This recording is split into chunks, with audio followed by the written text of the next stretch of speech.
Hey, what's going on, guys? So today we are finally wrapping up our study into Bartimaeus and the story of the blind beggar who encountered Jesus in Mark chapter 10. So I hope you guys have learned a lot through this series. I know it's been a really good just reminder for us all during these times, our need for Jesus and our need to seek Him over everything else as we are going through just struggles and temptations and ailments of our own. So just kind of wrapping up today, we are in Mark chapter 10, verses 46 through 52, and we've discovered in this passage so far our different needs. So we're going to read it real fast. So Mark 10, 46 through 52 says, "And they came to Jericho," it's talking about Jesus, "and as he was leaving Jericho with his disciples and a great crowd, Bartimaeus, a blind beggar, the son of Timaeus, was sitting by the roadside. And when he heard that it was Jesus of Nazareth, he began to cry out and say, 'Jesus, Son of David, have mercy on me.' And many rebuked him, telling him to be silent. But he cried out all the more, 'Son of David, have mercy on me.' And Jesus stopped and said, 'Call him.' And they called the blind man, saying to him, 'Take heart, get up, he is calling you.' And throwing off his cloak, he sprang up and came to Jesus. And Jesus said to him, 'What do you want me to do for you?' And the blind man said to him, 'Rabbi, let me recover my sight.' And Jesus said to him, 'Go your way, your faith has made you well.' And immediately he recovered his sight and followed him along the way." So today we're going to be kind of focusing on verses 51 through 52. So far in this series, we've seen 3 steps already when it comes to seeking Jesus. Now the first one is you need to cry out to Jesus. Because the first thing Bartimaeus did is he didn't just timidly go to Jesus, he cried out to Jesus. He opened his heart to Jesus. And it showed just how serious his need was to him. It wasn't just a little thing. I mean, he was just broken and saying, "Jesus, I need you. Come to me. Heal me, please." So in your serious need in your life, cry out to Jesus. Cry out to him, and he will hear you. We also need to press in. We know that there's going to be a lot of distractions in this life. Bartimaeus had people that told him, "Hey, quiet, what are you doing? Why are you crying out to Jesus? There are other ways. Just go back to begging. There's other ways to fix your problems." But Bartimaeus said no. He cried out even more. He pressed into Jesus. When the world told him this isn't what you should do, he said, "No, this is what I need," because Jesus is the only need. And so he pressed into Jesus through the difficult times. And also last week, we talked about how you need to toss your cloak. He had full belief that, you know what, I don't need this cloak anymore. This cloak was his life. It's how he gathered the money that people gave him. It's what protected him during the cold, protected him during the elements. It was his life. His cloak was everything. And he just tossed it aside. Didn't say he gently set it there. He tossed it. And being blind and being in a busy area, he wasn't going to find it easily, if ever. Why? Because he knew, I don't need this anymore. Jesus is the only need that I want. And also is the only thing I need to depend on. That I can't depend on myself anymore. I can't depend on my abilities anymore. I need Jesus above all else. Okay, and there's one more step that we're going to look at today.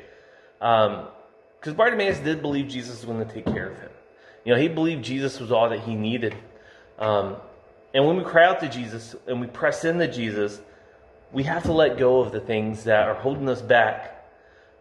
But there are a handful of moments in the New Testament where Jesus asks what seems like really dumb questions, right? Like, it's like, well, what do you mean, what do I need? Because look at this here. You know, Jesus went to Bartimaeus and said, well, what is it that you need? What do you want me to do for you? Well, the guy's blind. And this is Jesus. Jesus knows all. We already know that. Jesus already knows our needs. He already knows our desires before we ask them.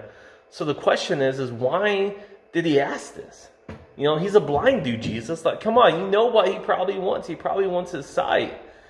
And you can imagine his disciples kind of looking at each other saying, oh man, here we go again. You know, but watch how Bartimaeus responds here. How does he say? He says, "Rabbi, let me recover my sight." And what did Jesus say to him?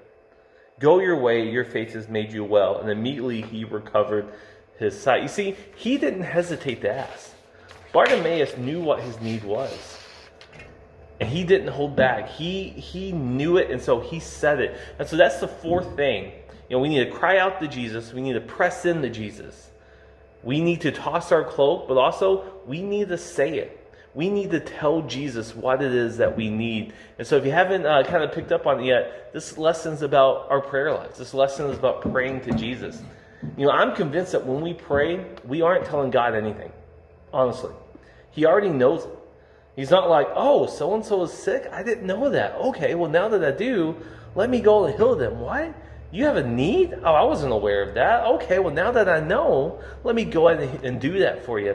It's not that at all. I am fully convinced that Jesus already knows everything. When we pray for things, he already knows. So why do we pray? That's the question. Why do we pray then if he already knows what we need? Why even go to him in the first place when he knows what's needed to fix the problem? Why? I think it's partially for us. It's so we can develop deeper faith and trust in him. Giving our request to God is saying, Lord, I can't do this on my own. I need you and I have faith in you. And that humility and sense of surrender is things that we need as believers. We need sometimes to recognize that we can't fix ourselves. We can't save ourselves. And so going to Jesus in prayer is kind of us saying, you know what, we need this. I need to humble myself enough to go before the Lord and say, you know what, I can't do this on my own. I've tried. I fail every time. It's horrible. I need you. I need you for me. And this kind of feel backwards, but it's often more difficult to say something than it is to feel it. If we're being honest about that. Does that make sense? Saying, well, we live in a culture where people tend to say whatever they want. And I think that's obvious. Turn on the TV. Go on the social media. We live in a culture where we are open and we are just point blank and we will say it and we will blab it out there and everybody has their opinions. But when it really counts, it can be hard to say what we want to say. It's so much easier to write stuff on social media than it is to say something to somebody's face. Perfect example of that is two people who are in love, who are in a relationship. They know that they're in love. They know that they care about each other. But when it actually comes to saying, I love you, that can be kind of a hard thing to do sometimes, isn't it? It can be a difficult thing to do. Why? You already know you feel it. Why is it so hard to say it? Because I think saying it sometimes is a lot harder than just feeling it. Because saying it makes it real in a sense. Saying it makes it real to us at least. And so I think prayer is the same way. When we go to God with our problems, God already knows what our problems are. But when we say it, when we actually tell God our problems, for us, kind of makes it real. Kind of makes us aware of the fact that, you know what, I do need Jesus. Because no matter how good I am, no matter how much I try to do better, I can never do enough. I will always fail and always be lacking without Jesus Christ. So we need him. See, Jesus knew Bartimaeus had faith because he watched him toss his cloak. Jesus saw him throw this cloak down. Jesus knew, you know what? This man has the right mindset. He has the right faith. He's coming to me and saying, Jesus, I need you. I've never met you before. I've only heard the stories of what you've done, but I know enough to say, you know what? I need you above all else. I need you in this moment because he believed you're the only one that can save me. Tossing your cloak is a really big deal because honestly, if Bartimaeus doubted, he would have held on to his cloak. He would have said, you know what? Let me just hold on to this just in case. But he didn't. Tossing that cloak meant Bartimaeus had all the faith in the world that, you know what? This is going to save me. This is going to fix me. I'm not going to need this. So Jesus knew Bartimaeus had that faith. But then Jesus asked the obvious question to see if Bartimaeus had enough faith to just say it. And what happened with Bartimaeus say it? Verse 51, he said, go, your faith has healed you. So what we have to ask ourselves is, we realize that we have our needs. We realize that we have our struggles. But do you have enough faith to say it? Do you have enough faith to go before God in prayer and say, Jesus, I need you. I can't do this. I'm failing at this. My life right now is a struggle. Whatever it may be, I'm failing with school. I'm failing to pay attention. My relationship with my sister, my relationship with a friend, my relationship with a mom or a parent. It's like, God, I need you in this right now. Maybe in my relationship with you, my sins, I'm struggling, I'm failing. I keep falling into the same sin. I keep messing up in the same way. Jesus, I need you to come help me. I need you to come help me through this. Here's the thing. We already know that we need God. But saying it though, saying it makes it real. And so do you have enough faith to actually tell God, I need you in this. I need you in this moment because I can't do it without you. So Bartimaeus was struggling. He literally could not see. So when he heard Jesus was in town, he did 4 things again. He cried out, why? Because he had nothing left to lose. He was not going to be timid. He was not going to hold back. He's like, I had nothing else to lose here. I am going to cry out to Jesus. He pressed in. He refused to be deterred by the distractions. He refused to be deterred by the discouragement or the doubt. He said, no, I am pressing in. I am yelling out. Nonetheless, I am going to seek it. I'm going to find Jesus. And he tossed his cloak. He believed that Jesus was going to heal him before it happened. He knew it. He had enough faith to say, you know what, this is going to happen. And he just said it. He had the faith to be real and vulnerable with Jesus. So the question is do you have that kind of faith? When you're really struggling with something, do you cry out to Jesus? Do you get real and raw with Jesus? Or in your prayer life, do you sometimes feel that there's a proper etiquette in prayer? Do you feel that there's a proper way that you should pray? It has to be formal. It has to be put together. I can't just be real, open, and raw. I know I struggled with that for many years. I thought when I prayed, it had to be this very formal, very certain way to pray, had to use the right words. And I realized, you know what? That's not the case. Jesus wants us to be open and raw and real. And he's like, listen, just open your heart to me. He already knows what's in it. You get that? Jesus already knows how you feel. He knows the truth. So just tell him. Just say it. Let him know where your heart is. And do you press in? Do you have the faith to just toss your cloak and just say it? Do you have the faith to realize that, you know what, Jesus is the only thing I need, so I'm going to give up the things that I'm trying to hold on to that I think are going to fix it myself?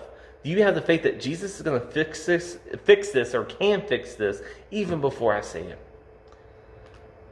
Because I believe that Jesus wants you to have a bold, eye-opening faith. I believe that if you cry out and press in and toss your cloak and say it, that he will give you the vision to see what he has planned for you. He will give you the vision to get through any of the garbage that you're going through in life. He will give you the vision to see him clearly. But you have to do it. Even when things are tough, even when the world seems so messed up. And guys, right now the world seems very messed up. With the COVID-19 pandemic, with the things that are going on right now with race equality in our country. Just things are just messed up in this world. But God still has a plan. He still has a vision. And he still has a desire to show you that plan. But you have to put in the work first. You don't have to work for your salvation, but you have to seek after him. So whenever you feel blind or you're going through something you just don't understand and you just don't know why you're going through it, you need Jesus to show up. But remember Bartimaeus. Remember what he did. So cry out to him, press into him, toss your cloak, and guys, just say it. And I promise you, he'll be there for you. And you will be amazed at how open your eyes will be. All right, I love you guys, and I'll see you next week.